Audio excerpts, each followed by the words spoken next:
तो इस एपिसोड हम देखने वाले हैं कि डोरेमोन किडनैप हो जाता है और उसके साथ क्या होता है। Let's go. मूवी शुरू होती है और हम 22वीं सदी में डोरेमोन को देखते हैं। डोरेमोन भागकर अपनी क्लास पार्टी में जा रहा था। डोरेमोन को उस पार्टी में इनवाइट किया गया था। डोरेमोन उस पार्टी में जा रहा था लेकिन कोई उसको फॉलो भी कर रहा था। जब वो अपनी पार्टी में पहुंच गया था तो उसको पावरमोन मिलता है। डोरेमोन उससे मिलता है। पावरमोन बोलता है कि वो यहाँ का सबसे चालाक रोबोट है। डोरेमोन तो अपनी क्लास में फेल हो गया था। तभी एक बच्चे के हाथ से गुब्बारा छूटकर उड़ जाता है। पावरमोन अपना गैजेट निकालकर उस गुब्बारे को पकड़कर बच्चे को वापस कर देता है, जबकि डोरेमोन तो अभी तक अपना गैजेट निकाल रहा था। डोरेमोन की हालत देखकर पावरमोन बोलता है कि तुम्हें अपने आप को रिपेयर करवाना चाहिए। फिर डोरेमोन क्लास पार्टी में आता है जहाँ पर वो एक पिंक रोबोट को देखकर वापस बाहर आ जाता है जो कि डोरेमोन की दोस्त हुआ करती थी। फिर हम नोबिता को देखते हैं जो बाहर खेलने जा रहा था लेकिन उसकी मॉम उसे रोक लेती है।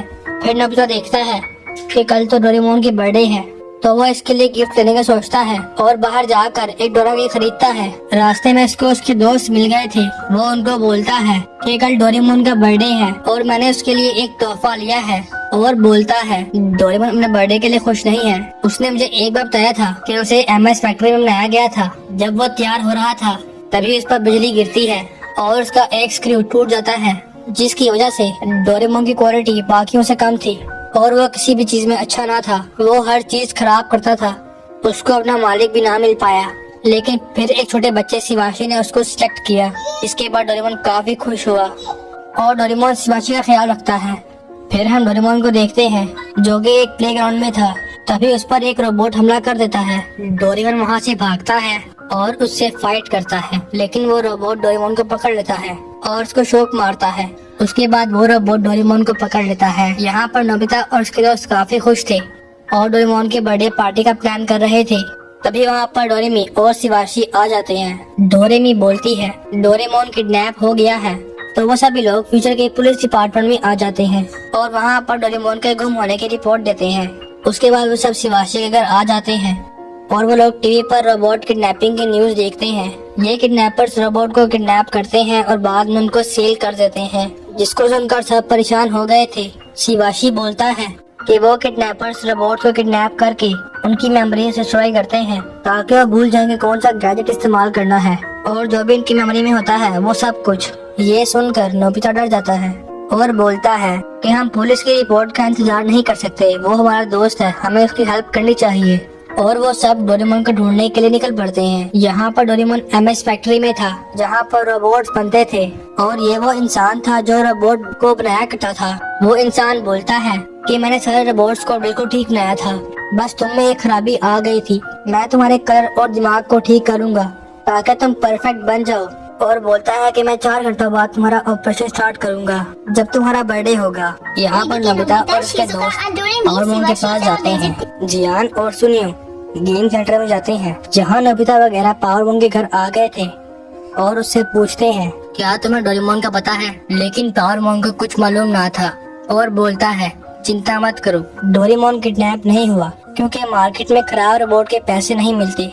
ये सुनकर नोबिता को काफी गुस्सा आता है। जाने से पहले पावरमोन अपना एक डिवाइस नोबिता पर फेंक देता है। फिर वो सब पिंक रोबोट के पास आते हैं और उससे भी डोरेमोन के बारे में पूछते हैं। पिंक रोबोट बोलती है मैं भी नहीं जानती। उसके बाद डोरेमी को शिवाशी का कॉल आता है कि मुझे यहाँ पर कुछ मिला है। वहाँ पर जंगल तबाह हुआ था। आ जाते हैं और लकड़ी से एमएस लिखा हुआ था। ये देख के वो काफी हैरान होते हैं। नोबिता को एयरगन मिलती है। जियान और सुनिया को एक औरत दिखती है जिसके बैग में कुछ था तो वो लोग इसका पीछा करते हैं और देखते हैं कि एक औरत सुनसान फैक्ट्री में जाकर वो बैग देती है। ये सब देख के वो काफी हैरान थे और उन लोगों को रोबोट किडनैपिंग का पता लग जाता है। वो लोग उसका पीछा करते हैं और एक कारखाने में आ जाते हैं और फिर डोरेमी को कॉल करके बताते हैं। लेकिन तभी वो किडनैपर जियान और सुनियो को पकड़ लेते हैं। लेकिन जियान और सुनियो ने वहाँ की लोकेशन बता दी थी। वो लोग उस जगह पर जाते हैं जहाँ पर जियान और सुनियो थे और अंदर जाते हैं जहाँ पर वो देखते हैं कि किडनैपर्स ने जियान और सुनियो को किडनैप कर लिया है। तभी नोबिता और डोरेमी आ जाते हैं लेकिन वो लोग भी पकड़े गए थे। लेकिन पावरमोन और पिंक रोबोट वहाँ पर पुलिस को लेकर आ गए थे और नोबिता और उनके दोस्तों को बचा लेते हैं। पावरमैन बोलता है कि मैंने गैजेट की मदद से तुमको ढूंढा। पुलिस सब रोबोट्स को बाहर निकालती है जिनको किडनैप किया गया था। नोबिता डोरेमोन का वेट करता है लेकिन डोरेमोन वहाँ पर ना था। फिर डोरेमी पावरमैन को MS दिखाती है। पावरमैन बोलता है MS मात्सुशिबा फैक्ट्री। मैं समझ गया, डोरेमोन मात्सुशिबा फैक्ट्री में है जहाँ पर रोबोट्स बनते हैं। उसके बाद वो सब लोग MS फैक्ट्री में जाते हैं और वहाँ पर एक गार्ड को मारकर अंदर घुसते हैं। उसके बाद वो लिफ्ट से ऊपर जाते हैं और रास्ते बनाकर आगे बढ़ते हैं। कुछ रोबोट्स उन पर हमला करते हैं लेकिन वो उनको पेल देते हैं। नोबिता वगैरह आगे बढ़ते हैं। आगे वो रोबोट आ जाता है। वो रोबोट शिजुका को पकड़ लेता है। शिजुका बोलती है तुम जो नोबिता। नोबिता मान जाता है और आगे बढ़ता है। जियान सुनियो वगैरह भी आगे बढ़ रहे थे। नोबिता डोरेमोन के पास आ गया था जहाँ पर वो इंसान डोरेमोन को चेंज करने वाला था। वो इंसान बोलता है तुम्हारे चेंज होने के बाद तुम्हारी मेमोरी भी मिट जाएगी और काम स्टार्ट करने वाला ही था कि तभी नोबिता आ जाता है।